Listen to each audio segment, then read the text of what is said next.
Biragoye kuvuga igisirikare cy'u Rwanda no muri aka karere mu myaka hafi 30 ishize ngo usige izina James Kabarebe, nubwo we yakuze yanga igisirikare ku buryo nta n'umuntu akunda yari kugira inama yo kukijyamo cyangwa gukorana nacyo. Gusa mu itangazo ryashyizwe ahagaragara na Minisiteri y'Ingabo z'u Rwanda, ryamushyize ku mwanya wa mbere w'urutonde rw'abandi basirikare bakuru bashyizwe mu kiruhuko cy'izabukuru na Perezida wa Repubulika y'u Rwanda Paul Kagame.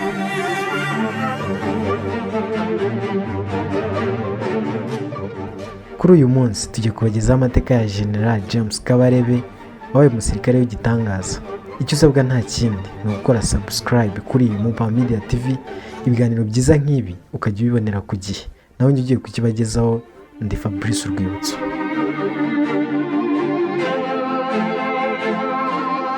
General James Kabarebe yavutse mu mwaka w'1959, yakuriye mu burengerazuba bwa Uganda ahitwa Ibanda.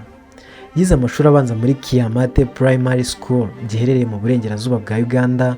Amashuri yisumbuye yayize muri Kabalega Secondary School giherereye i Masindi mu Bunyoro, naho ni mu burengerazuba bwa Uganda. Nyuma yaje kwiga kaminuza muri Makerere University, aho yakuye impamyabumenyi y'icyiciro cya kabiri mu bukungu ndetse n'ubumenyi mu bya politiki, ari byo bita Bachelor Degree in Economics and Political Sciences.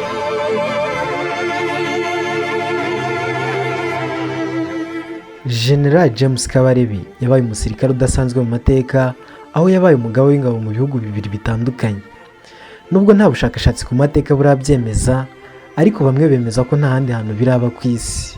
Nubwo General James Kabarebe afite aka gahigo, ariko ngo yakuze yanga igisirikare ku buryo nta n'umuntu akunda yari kugira inama yo kujya mu gisirikare cyangwa gukorana nacyo. Wakwibaza uti byagenze bite kugira ngo umwana wakuze yanga igisirikare birangira ari cyakoze nk'umwuga, dore ko yagikoze imyaka irenga 30 yose.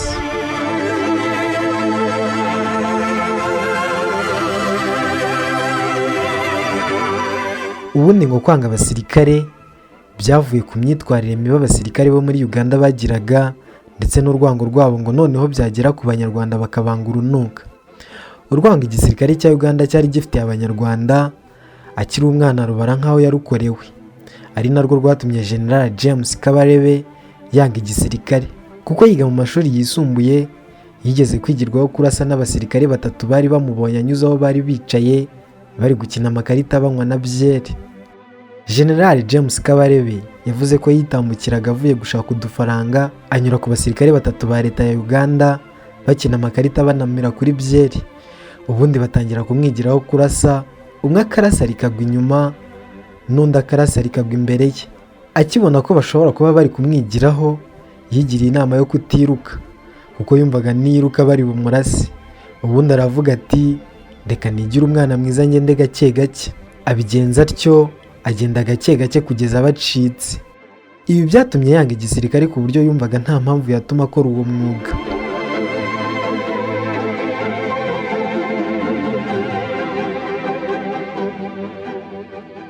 Nubwo ibyo byose byabaye, General James Kabarebe mu kiganiro yagiranye n'ihuriro ry'abanyeshuri barokotse Jenoside yakorewe Abatutsi mu 1994 ARG, yabasangije amateka y'uko yagiye mu gisirikare abitewe n'ibibi byamubayeho bikamutera imbaraga zo gukora ibyiza.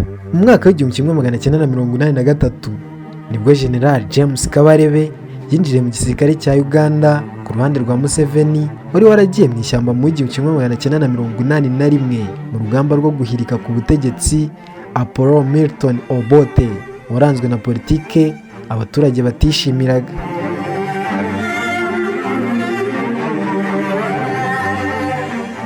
Mu mwaka w'1990 ubwo RPA yatangizaga urugamba rwo kubohora igihugu, General James Kabarebe yari umusirikare muto ukirangiza amashuri yisumbuye.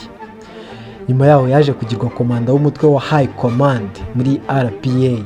Nyuma y'urugamba rwo guhagarika Jenoside yakorewe Abatutsi muri Mata 1994, General James Kabarebe yarageze ku ipeti ya Colonel.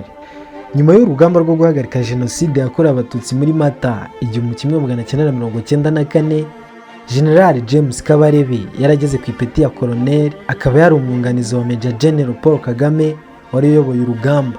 Nyuma yaje kugirwa umugaba w'ingabo zirinda umukuru w'igihugu, Republican Guard bakunda kwita abajepe.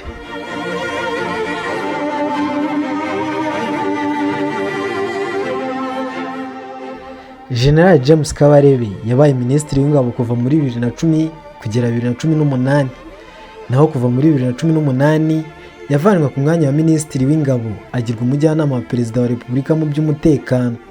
Kuva icyo gihe kandi kenshi yakundaga aboneka mu biganiro akunze guha urubyiruko bibakangurira gukunda igihugu.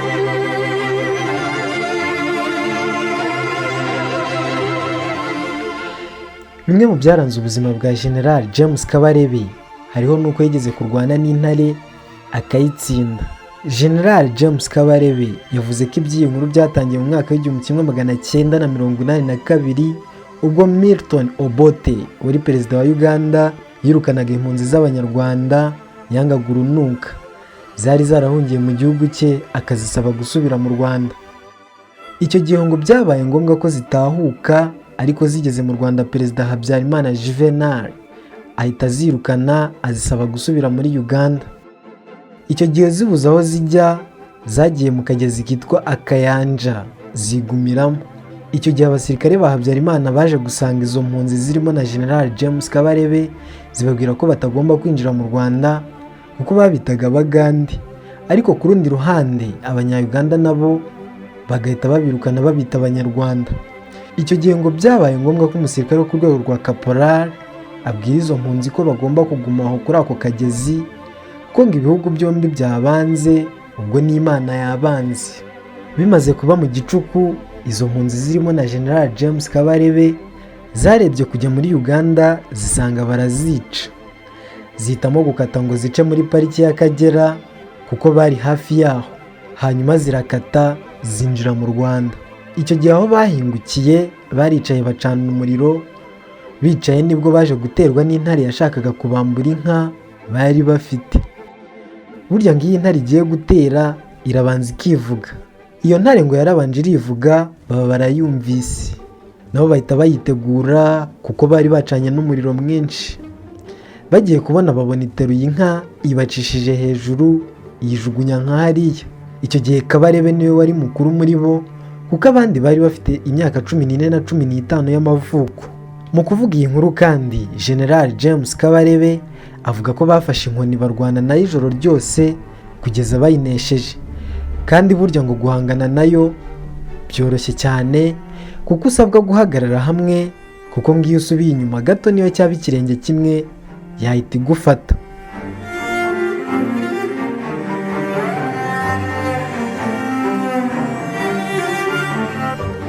Naha dusoreje iki kiganiro cy'uyu munsi twabagezagaho amateka ya General James Kabarebe, aho kuri uyu munsi kuwa 30 z'ukwezi kwa 8 2023 yatangiye ikiruhuko cy'izabukuru nk'uko itangazo rya Minisiteri y'Ingabo z'u Rwanda ribigaragaza. Umusirikare mwiza mu mateka y'igihugu cyacu, akaba ku isonga mu babohoye igihugu cy'u Rwanda bakagikura mu mwijima w'icuraburindi bakagihereza umucyo ucyerekeza ejo heza. Ndagushimiye wowe twabanye muri iki kiganiro. Nkwibutsa niba utarakora subscribe wayikora kuri Mupa Media TV, ubundi ukajya ubona ibi byegeranyo byiza. Naho nge twabanye nari Fabrice Urwibutso.